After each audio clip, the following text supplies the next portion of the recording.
And very big welcome to Mahfooz prime classes. This is Mahfooz और स्वागत है आप सबका इस वीडियो लेक्चर सीरीज़ में।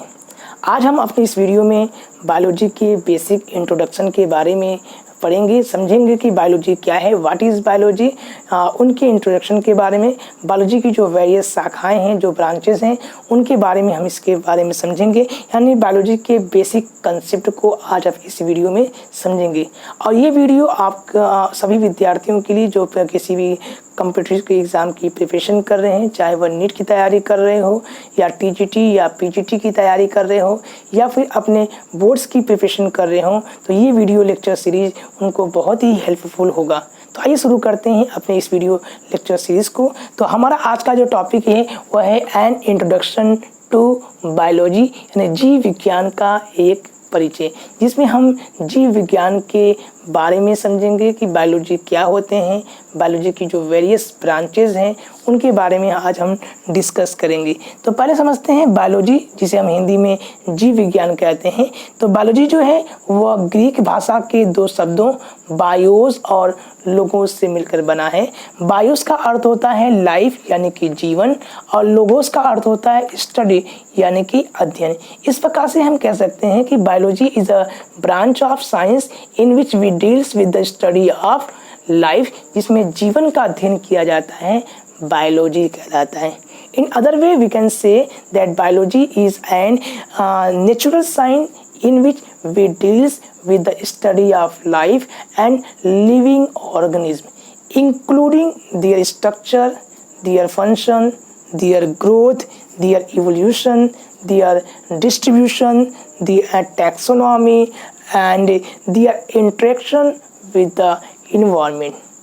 Biology gives us various information regarding various information and remedies regarding foods and environment.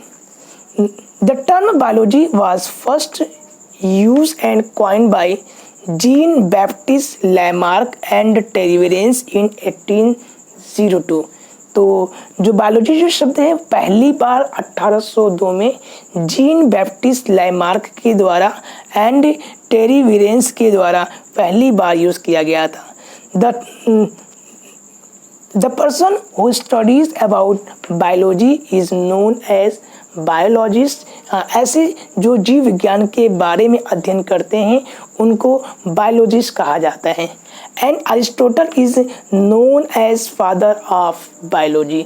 Aristotle को 384 से 322 बीसी को फादर ऑफ बायोलॉजी कहते हैं, क्योंकि इन्होंने विभिन्न प्रकार के जीवों के, उनके लाइफ के, उनके जीवों को, उनके स्ट्रक्चर, उनके फंक्शन, उनके केमिकल कंपोजिशन, उनकी हैबिट और हैबिटाट, उनकी मार्फोलॉजी और उनकी क्लासिफिकेशन, उनकी डिस्ट्रीब्यूशन के आधार पर अध्ययन किया।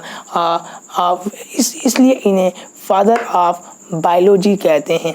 फादर ऑफ मॉडर्न बायोलॉजी की बात करें तो चार्ल्स डार्विन को फादर ऑफ मॉडर्न बायोलॉजी कहा जाता है। तो बायोलॉजी को, क्योंकि बायोलॉजी में हम प्लांट्स और एनिमल्स दोनों के बारे में स्टडी करते हैं, दोनों के बारे में अध्ययन करते हैं, यानी उन सभी जीवों के बारे में अध्ययन करते हैं जिनमें लाइफ होता है, जिनमें जीवन होता है, उनमें हम पढ़ेंगे। तो बायोलॉजी की दो मुख्य ब्रांचें में इसको दो मुख्य ब्रांचेस कही जाती हैं। पहला होता है बॉटनी, जिसे वनस्पति विज्ञान कहते हैं, यानी स्टडी ऑफ प्लांट, यानी कि वनस्पति विज्ञान जो है वह ग्रीक भाषा के दो शब्दों बोटानी या बॉस्किन से लिया गया है, जिसका अर्थ होता है टू ग्रेज यानी कि चरना, या टू हर्ब्स यानी कि साग। यानी biology, botany is a branch of biology in which we deals with the study of plants, their structure, their function, their morphology is known as botany. The person who studies about plants is known as phytologist or botanist.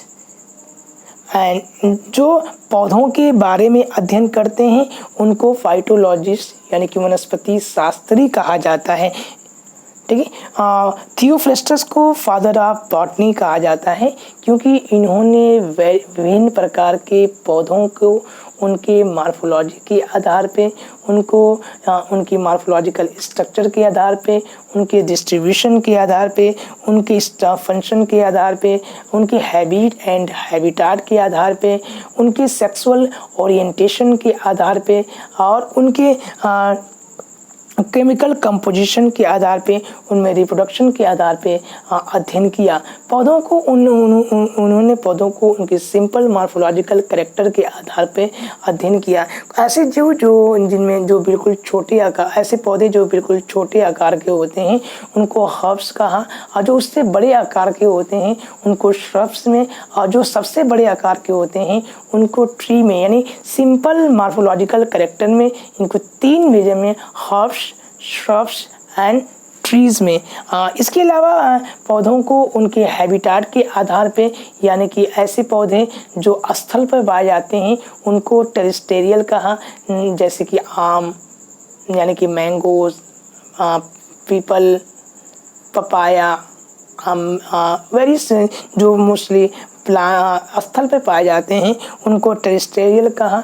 ऐसे plants जो जल में पाए जाते हैं उनको जलीय plant यानी कि एक्वाटिक कहा, जैसे कि हम बात करते हैं वाटर हाइसिंथ या टेरर ऑफ बंगाल यानी कि जलकुंभी के बारे में। कुछ ऐसे भी प्लांट्स होते हैं जो डेजर्ट एरिया में, रेगिस्तान में पाए जाते हैं, उनको डेजर्ट एनिमल कहा। इनमें वेरियस प्रकार के मॉडिफिकेशंस होते हैं, इनको अध्ययन किया। फिर पौधों को उनके फ्लावरिंग, उनके लाइफ स्पान के आधार पे भी उनको क्लासीफाई किया गया। यानी कि पहला हम बात करते हैं मोनोकार्पिक प्लांट यानी कि 1 वर्षीय पौधे। ऐसे जो पौधे जो अपने जीवन काल को, ऐसे पौधे जो अपने जीवन काल पूरे 1 वर्ष में कंप्लीट करते हैं। 1 वर्ष में बोने के बाद उनमें फ्लावरिंग आती है, फ्रूटिंग आती है और देन वह डेड कर जाते हैं। ऐसे पौधों को 1 वर्षीय या मोनोकार्पिक प्लांट कहा गया। यानी कि जैसे कि हम बात करें wheat, rice, tomato, potato etcetera. Polycarpic plant यानी कि ऐसे पौधे जो एक बार बो जाते हैं और एक लंबे काफ़ी समय वर्ष तक ये जीवित रहते हैं और एक स्पेसिफिक सीज़न में इनमें फ्लावरिंग होती है और फ्रूटिंग होती है। उसके बाद फिर से ये सुस्वस्था अवस्था में चले जाते हैं। दोबारा फिर वह सीज़न जब आने पर अगले साल फिर एक स्पेसिफिक मौसम में उनमें फ्लावरिंग और फ्रूटिंग होती है, जैसे कि मैंगोस प्लांट। पौधों को उनमें प्रेजेंस नंबर ऑफ सीड्स के आधार पे भी उनको अलग अलग पौधों को क्लासीफाई किया, मोनोकाट एंड डाइकाट। ऐसे पौधे जिनमें एक सिंगल सीड्स हो उनको मोनोकाट कहा, जिसमें एक से ज़्यादा सीड्स हो उनको इन्होंने डाइकॉट कहा। इसके अलावा जो सीड्स होते हैं वो बहुत ही छोटे आकार के हैं या नहीं हैं, यानी कि जिम्नोस्पर्म और एंजियोस्पर्म, ब्रायोफाइटा, टेरिडोफाइटा।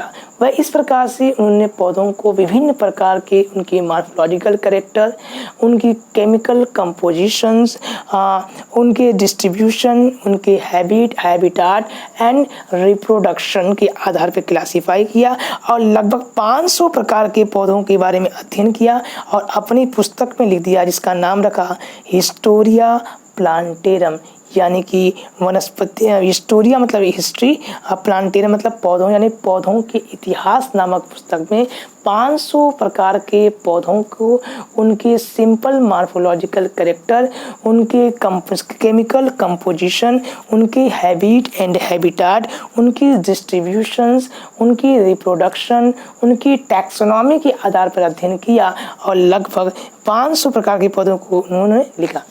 अब बात करते हैं जूलॉजी के बारे में। तो zoology is a branch of biology. तो बायोलॉजी की ये एक शाखा है।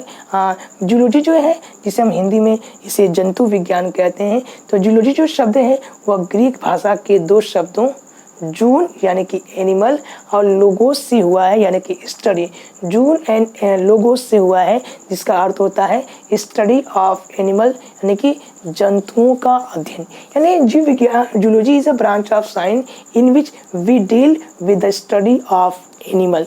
यानी कि जूलॉजी यानी कि जंतु विज्ञान, विज्ञान की वह शाखा है जिसके अंतर्गत हम जंतुओं के बारे में अध्ययन करते हैं।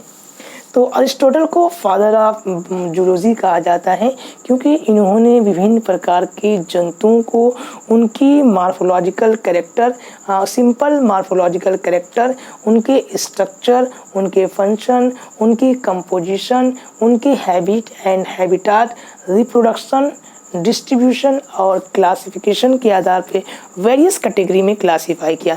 जिसे इन्होंने पौधों को, जीवों को उनके सेलुलर ऑर्गेनाइजेशन के आधार पे 3 मेजर कैटेगरी में क्लासिफाई किया। ऐसे जीव जिनमें कोई स्पेसिफिक सेलुलर ऑर्गेनाइजेशन नहीं होता है, कोई स्पेसिफिक करेक्ट कोशिकीय संगठन नहीं पाया जाता है, उनको इन्होंने सेलुलर या अकोशिकीय कहा, जैसे कि वायरस।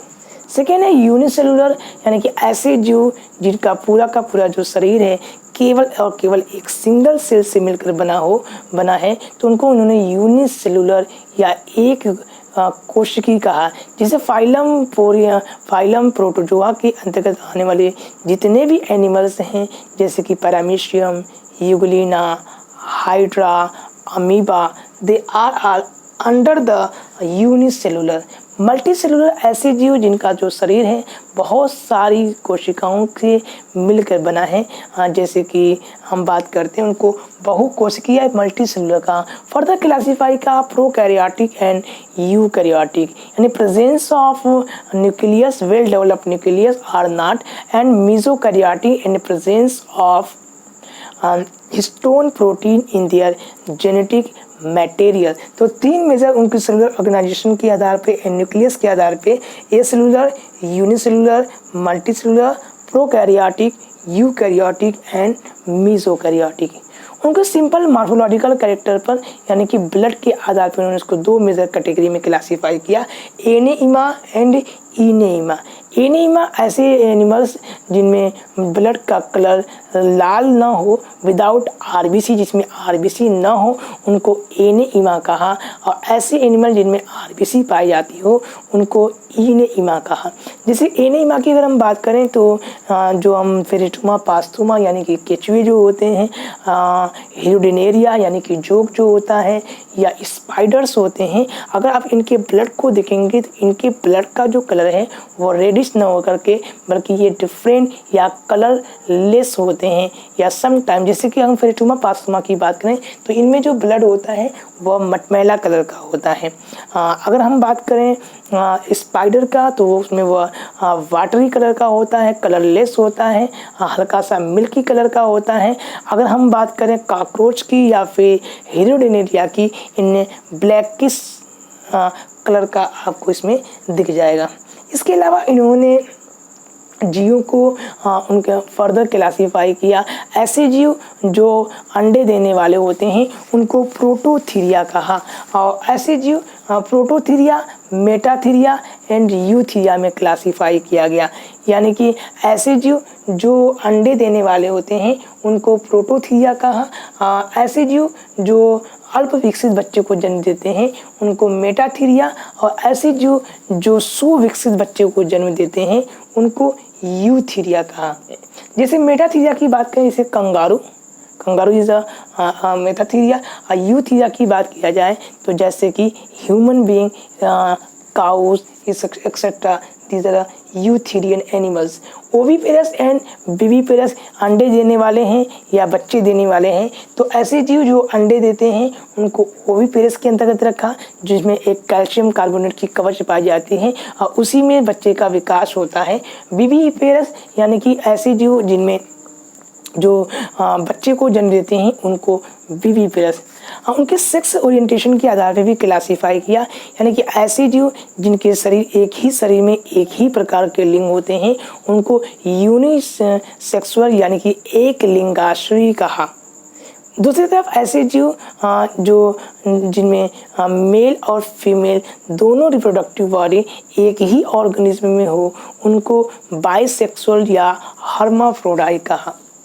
इसके अलावा उन जीवों को उनमें प्रेजेंस ऑफ कॉर्डेट्स कॉर्ड्स यानी कि Chordata, non Chordata and Hemichordata के अंतर्गत क्लासिफाई किया।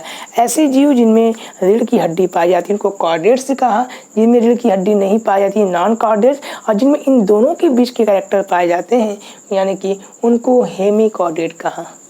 जीवों को उनके एडेप्टेशन के आधार पे भी उन्होंने इसको क्लासीफाई किया 3 मेजर कैटेगरी में, जैसे कि पहले होम्योथर्मल यानी कि समतापीय जंतु, यानी कि ऐसे जंतु जो अपने शरीर के टेम्परेचर को वातावरण के टेम्परेचर के साथ चेंज नहीं कर पाते, बल्कि अपने बॉडी के टेम्परेचर को कांस्टेंट बनाए रखते हैं, उनको समतापी कहा, जैसे कि बर्ड्स एंड मैमल्स। असमतापी यानी कि पोकिलोथर्मल ऐसे एनिमल्स होते हैं जो अपने शरीर के टेम्परेचर को वातावरण के टेम्परेचर के साथ चेंज कर सकते हैं, इनको जैसे कि फिश। हाइबरनेशन यानी कि शीत निद्रा कुछ ऐसे एनिमल्स होते हैं जैसे पोलर बियर्स होते हैं। जब हार्श कंडीशंस आती हैं, जब प्रतिकूल परिस्थिति आती है, तो ऐसे में ये 6 महीने के लिए इनएक्टिव फॉर्म में चले जाते हैं, सो जाते हैं। इस प्रोसेस को शीत निद्रा कहा, जो एक प्रकार का एडेप्टेशन है। एस्टिवेशन एक प्रकार का ग्रीष्म ये भी एक प्रकार का एडेप्टेशन है, जो गर्मी के एरिया में जो रहने वाले हैं वो वहाँ पे ये जो एनिमल्स होते हैं जैसे कि स्नेल लगभग 6 महीने के लिए सो जाते हैं। तो इस प्रकार से अरिस्टोटल ने यानी कि अरस्तु ने विभिन्न प्रकार के जीवों को उनकी मार्फोलॉजी, उनके स्ट्रक्चर, उनके फंक्शन, उनके डिस्ट्रीब्यूशन, उनकी कंपोजिशन के बारे में अध्ययन किया और लगभग 500 प्रकार के जंतुओं के बारे में अध्ययन किया और अपनी पुस्तक हिस्टोरिया प्लांटेरम में यानी कि जंतुओं के इतिहास में। तो 2 इम्पॉर्टेंट आप यहाँ से याद रखिएगा। फर्स्ट है who give the term biology. तो the term biology was first given by Jean Baptiste Lamarck and Treviranus in 1802. Who is known as father of biology? Aristotle is known as father of biology. Who is known as father of modern biology? Charles Darwin is known as father of modern biology. And who is known as father of botany? Theophrastus is known as the father of botany. And Aristotle is also known as zoology. Aristotle is known as father of zoology and father of biology. Next हम video series में हम life के बारे में यानी कि जीवन के बारे में एंड लिविंग ऑर्गेनिज्म की जो कैरेक्टरिस्टिक फीचर्स हैं उनके बारे में हम डिस्कस करेंगे। हम समझेंगे कि लाइफ क्या होता है, जीवन क्या होते हैं और लिविंग बीइंग किसे कहते हैं। कुछ लिविंग बीइंग के कैरेक्टरिस्टिक्स हैं, क्या उस बेस पर क्या हम उन्हें लिविंग बीइंग कहेंगे या नहीं। नेक्स्ट वीडियो में हम उस पर चर्चा करेंगे। आशा है कि आपको ये उम्मीद है कि ये वीडियो आपको पसंद आया होगा। अगर आप इस चैनल पर नए हैं तो चैनल को सब्सक्राइब करें, इस वीडियो को लाइक करें, शेयर करें। मिलते हैं एक नए वीडियो में एक नए टॉपिक के साथ। Till then stay safe, stay healthy. This is Mahfooz and thank you for watching.